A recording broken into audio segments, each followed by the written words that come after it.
Jadavpur University Vice-Chancellor along with the Election Commission have now decided to seek the centre's attention over the concerns raised by the agitated students, stressing on the fact that elections in the university in the past have been peaceful. The VC has appealed before the students to call off the protests. Listen in to Suranjan Das, the VC of Jadavpur University, and also reactions from some students who have been participating in the protests.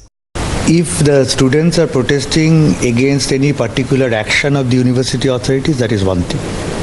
Here the protest is against a particular act. And how is an act promulgated? The act has been promulgated by the assembly, to which an assent has been given by the excellency.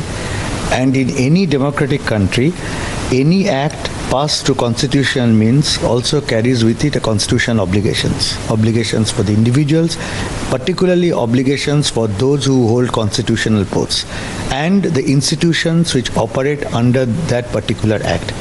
So there are certain constitutional obligations so far as this particular act is concerned.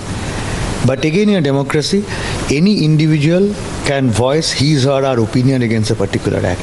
But there's a particular forum, there's a particular process for voicing that dissent, for voicing that particular opinion. That has not been promulgated by the university. This GO is extremely undemocratic. This is what we feel, like it is carving all our democratic rights. Like we cannot fight the election anymore. There will be everything will be selection, and this is how our student representation, our voices will be extremely completely demolished. Therefore, we are staying here. We are agitating.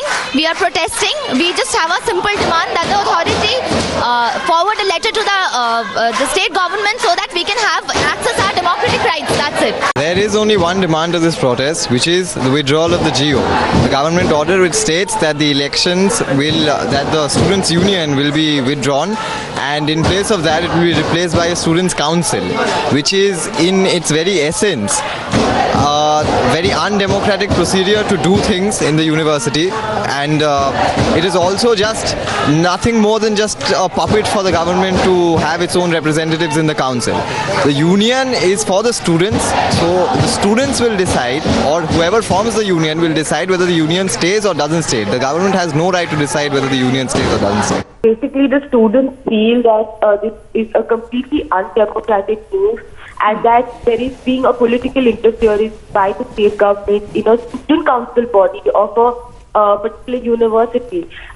We know that for years there have been student unions in West Bengal, and they've played a major role in various freedom movements as well in the past during the freedom struggle. So it is something that has come down for years now, and suddenly this interference by the state government, something the students are protesting against. Once the notification is put into place, what will happen? The student election, the main two positions, the president and the vice president of the student council, have been nominated by the university and not elected by students, which is a completely bizarre situation, because it's to the entire idea of the student council, the fact that the students nominate their representatives to put across their demands, yes, and the question is, why is it that the state government wants a firm grip over the university politics? Why this sudden interference? Many thanks for joining us, Jayashree, with your inputs on this.